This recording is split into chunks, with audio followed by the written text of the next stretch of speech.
నిందితులను అరెస్టు చేయాలి అంటూ కడప జిల్లా పోరుమామిళ్ల ప్రభుత్వ ఆసుపత్రి ఎదురుగా రోడ్డుపై బైఠాయించి ధర్నాకు దిగిన మృతురాలి అనూష కుటుంబ సభ్యులు, బంధువులు కడప జిల్లా బి కోడూరు మండలం ఐత్రంపేట గ్రామానికి చెందిన అనూషను ఒంటిమిట్టకు చెందిన సాయినాథ్ రెడ్డి అనే వ్యక్తికి ఇచ్చి 8 నెలల క్రితం వివాహం చేశారు. 4 నెలలుగా అనూష, సాయినాథ్ రెడ్డి అన్యోన్యంగా ఉన్నారు. ఆ తరువాత వరకట్న వేధింపులు మొదలై తల్లిదండ్రులు, అక్కాబావలతో కలిసి వేధించడం మొదలుపెట్టారు. 2 నెలల క్రితం పుట్టింట్లో వదిలి వెళ్లారు. అప్పటి నుంచి సాయినాథ్ రెడ్డికి పలుమార్లు ఫోన్లు చేసినా ఎలాంటి సమాచారం లేకపోవడంతో చివరకు అనూష పురుగుల మందు తాగి ఆత్మహత్య చేసుకున్నారు. మృతి చెందిన అనూష భర్త సాయినాథ్ రెడ్డిని, తల్లిదండ్రులను, అక్కాబావను 5 మందిని తక్షణమే అరెస్టు చేయాలి అంటూ కుటుంబ సభ్యులు, బంధువులు రోడ్డుపై బైఠాయించారు. ఆందోళనలు ఉధృతం చేస్తానన్నారు.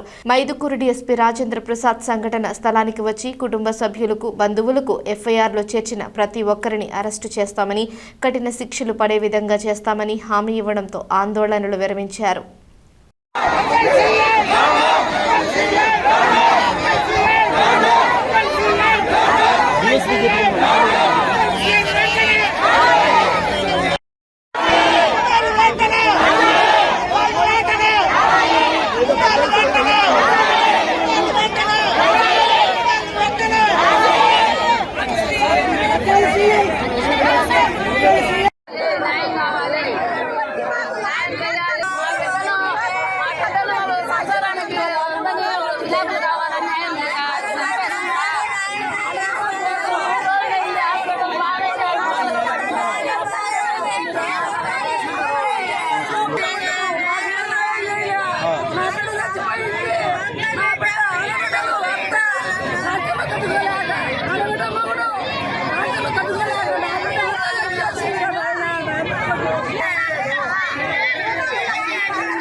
పేటకు చెందినటువంటి అనూష ఆమె పురుగుల మందు తాగి ఆత్మహత్య చేసుకునింది అన్నటువంటి సమాచారం వచ్చింది. వాళ్ళు ఇచ్చిన కంప్లైంట్ మేరకు వాళ్ళు ఒక 5 మంది మీద కంప్లైంట్ ఇవ్వడం జరిగింది. భర్త, తర్వాత తండ్రి, భర్త అయినటువంటి సాయినాథ్ అక్కాబావాల పైన కూడా కంప్లైంట్ ఇవ్వడం జరిగింది. దాని మేరకు విచారణ చేసి దానికి విచారణాధికారిగా నేనే ఉన్నాను. సో దాంట్లో విచారణ చేసి వాళ్ళు ఇమీడియట్గా తొందరగా అరెస్ట్ చేసి వాళ్ళ కుటుంబానికి న్యాయం జరిగేటట్లుగా నేను చేస్తాము. అట్లనే కూడా సాక్ష్యాలు కూడా గట్టిగా సేకరించి కోర్టులో కూడా వాళ్ళకి బలమైనటువంటి శిక్ష వేసేదానికి కూడా మనం వాళ్ళకు కుటుంబానికి సహకారం చేస్తామని చెప్పి తెలియజేసుకుంటున్నాం. ఇక్కడికి వాళ్ళ అత్త, మామ కానీ ఎవరే కానీ రాకుండా ఒక సీఐని అడ్డపెట్టుకొని వాళ్ళు మధ్యలో డలాల వ్యాపారం ఆడతా మా శవాము దగ్గరికి 3 days అయినా కూడా ఇక్కడికి ఎవరే కానీ వచ్చి మాకు రెస్పాన్సిబిలిటీ ఎలాంటి సంబంధం లేకుండా వాళ్ళు ఉండరు. వాళ్ళని అరెస్ట్ చేయకుండా వాళ్ళని ఏదో పక్కన పెట్టుకొని ఏదో డబ్బులు తీసుకొని ఏదో వ్యాపారాలు చేసుకుంటూ ఉంటాడని సమాచారం వస్తుంది. మాకు కేసు కూడా నీరు గారితే వ్యాపారం చేస్తూ ఉన్నాడు. మాకు వాళ్ళని ఇమీడియట్లీగా అరెస్ట్ చేసి 5 మందిని వాళ్ళ మెయిన్ వాళ్ళ అక్కను, వాళ్ళ బావను, వాళ్ళ అత్తను, వాళ్ళ అమ్మని అందరినీ కూడా అరెస్ట్ చేయాలి. వాళ్ళని ఇప్పటికీ అరెస్ట్ చేయలేదు. సిఐ గారు కూడా ఇక్కడికి రాలేదు. మాకు న్యాయం చేసి ఈ శవాన్ని మాకు వాళ్ళని అరెస్ట్ చేసేంత వరకు మేము ఈ శవాన్ని తీసేది ఉండదు. అంతవరకు ఈ ధర్నాలో ఇట్లా పాల్గొడతాము. మాకు ఎస్పీ గారు కూడా వచ్చి ఇక్కడికి న్యాయం చేయాలి అని మేము మొత్తం సభాముఖంగా 500 మంది జనాభా ఇక్కడనే ఉంటారు. మా అమ్మటే ఎక్కడ పోరు. ఈ పాప పుట్టి అయిపోయిన వరకు ఇక్కడనే ఉంటారు. చనిపోయింది, అనూష అనే అమ్మాయి చనిపోయింది. మరి వాళ్ళు రావాలా, రాలేదు. వాళ్ళని వెంటనే అరెస్ట్ చేయాలి. అమ్మాయి చనిపోయి ఇప్పటికి 3 రోజులైంది. 3 రోజులు అయితే అమ్మాయిని వాళ్ళు రావాలి కదా, రాలేదు. వాళ్ళు చేసిన తప్పు ఉంది కాబట్టి వాళ్ళు రాలేకపోతున్నారు. వాళ్ళని వెంటనే అరెస్ట్ చేయాలి.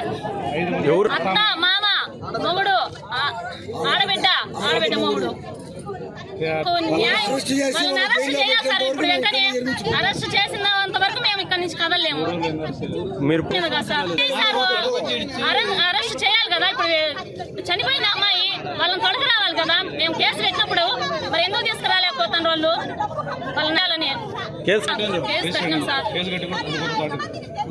ఈ విషయంలో స్టేషన్ దగ్గరికి వచ్చి మమ్మల్ని అందరినీ పిలవనండి. వాళ్ళు 5 మంది మా కస్టడీలో ఉండరు, మీరు ఎవరైనా ఒక 4 పెద్ద మనుషులు వచ్చి మాతో మాట్లాడి ఏదైనా చేయండి అని చెప్పి మేము ఆయన కోరితే 5 మంది మా కస్టడీలో ఉండరు, పూర్వాల స్టేషన్కి రాండి అక్కడ మాట్లాడదామని చెప్పి ఆ తర్వాత వాళ్ళు రాలేదు, బద్వేల్లో ఉండరు మీరు అని బద్వేలికి కానీ మమ్మల్ని పిలిపించి రాత్రి 10:30 వరకు మా ఉండరు వస్తారు అని లాస్ట్ సార్ మీరు ఒక గవర్నమెంట్ మీ డ్యూటీ డ్రెస్కి కానీ మీరు విలువ లేకోకుండా మమ్మల్ని ఈ విధంగా తిప్పడం కరెక్ట్ కాదు, సంబంధించిన కాదని మా వాళ్ళు అడగడం జరిగింది.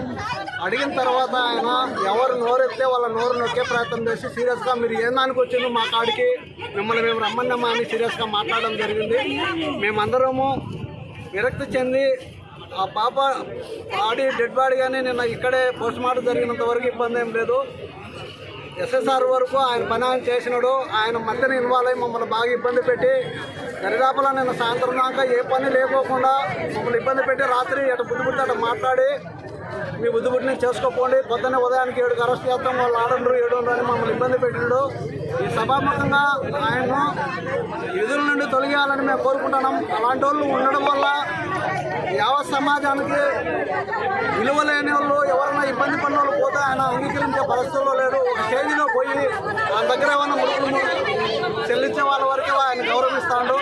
అది ఎంతవరకు సమంజసం కాదు. ఇంతవరకైనా మా బికోడు ఎస్ఐ గారు మాకు బాగా సహకరించారు, ఆయన పరిధిలో ఇంతవరకు చేయగలిగినాడు.